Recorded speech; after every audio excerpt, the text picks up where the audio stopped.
Si Representative Leviste inilabas ang 3.5 trillion pesos Department of Public Works and Highways budget files at hinamon ang Malacanang na beripikahin ito. Ang Department of Social Welfare and Development naman patuloy na pinalalakas ang mga programang pangmatagalan laban niya sa epekto ng climate change at kalamidad. Ang mga balitang yan ay tinutukan ni Bombo Annalise Subirano. Hinamon ni Batangas 1st District Representative Leandro Leviste ang Malacanang na beripikahin ang hawak nitong datos mula mismo sa dating Department of Public Works and Highways Undersecretary Catalina Cabral.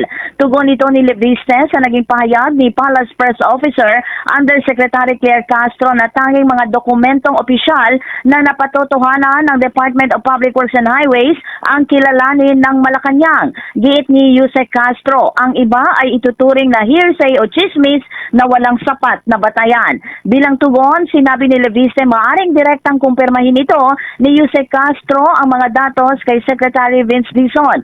Anya, madaling mabeberipika ang mga dokumento sa pamamagitan ng mga record at komunikasyon mula sa dating tanggapan ng Department of Public Works and Highways. Sinabi ng kongresista na pag-usapan na nila ni Secretary Dizon ang pagpapalabas sana ng impormasyon noong buwan ng Setyembre. Ngunit naunawaan niyang maaring naantala ito dahil may ilang humiling na huwag munang ilantad ang kanilang mga pangalan. Binigyang diin ng kongresista ang kahalagahan ng transparency sa ahensya at nilinaw na ang malaking budget ng isang distrito ay ginagamit sa mga proyekto at hindi otomatikong nangangahulugan na personal na benepisyo para sa sinumang mambabatas. Inilabas ni Leviste ang mga dokumento kaugnay sa 3.5 trillion budget ng DPWH mula 2023 hanggang 2026 na ayon sa opisyal ay datos na ibinigay na may pahintulot ni Secretary Dizon. Kasama sa inilabas na datos ang detalye ng mahigit 4 billion na allocable budget na maaaring ipamahagi taon-taon sa mga distrito ng mga kongresista batay sa mga file mula sa tanggapan ng yumaong si Undersecretary Cabral. Inihayag din ni Levista na maglalabas pa siya ng karagdagang impormasyon hinggil sa mga priority projects na pinondohan sa ilalim ng unprogrammed appropriations.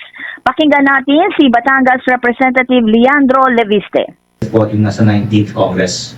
At it's not really an accusation kasi aminin na lang natin lahat ng congressman may submission sa DPWH budget, hindi sa House necessarily, pati sa NEP. At ito po ay hindi inaamin ng DPWH, pero pwede ba aminin ng lahat ng mga congressman, meron tayong sinasubmit sa NEP at ang mga files na yun ay nasa opisina ni Yusek Cabral. Samantala, sa ibang balita naman, binigyang diin ng Department of Social Welfare and Development ang kahalagahan ng pangmatagalang mga estratehiya upang matugunan ang patuloy na hamon dulot ng climate change, tumataas na bilang ng senior citizen, inflation at mga kalamidad sa bansa. Sinabi ito ni DSWD Assistant Secretary Dumlao sa programang Bagong Pilipinas Ngayon. At sa kasalukuyan, nararanasan din ang epekto ng climate change na nagpapalala sa mga kalamidad tulad ng matinding pagulan, pagbaha, landslide at storm surge. Ayon kay Dumlao, bagamat malaking hamon ito, nagsisilbi rin itong oportunidad upang mas mapabuti ang disaster response ng pamahalaan at ang pagbibigay ng kinakailangang suporta sa mga komunidad at apektadong lugar. Bilang tugon, patuloy umanong bumubuo ang DSWD ng mga programang nakatuon sa climate adaptation. Dagdag pa ni Dumlao, tinuturuan din nila mga benepisyaryo na magtanim ng mga climate resilient crops. Tiniyak ni Dumlao ang patuloy na malasakit at serbisyo ng ahensya alinsunod sa mga tagubilin ni Pangulong Ferdinand Marcos Jr. Pakinggan natin si DSWD Assistant Secretary Irene Dumlao. Tayo po ay nagbibigay ng pag-asa. Pag-asa po sa mga kababayan natin, lalong-lalo na yung mga lubos na nangangailangan. Binibigyan natin sila ng pag-asa na magkaroon ng mas maayos na buhay, mas maayos na kinabukasan. At sa DSWD nga po, patuloy po kami na magiging ahensya ng pagbabago.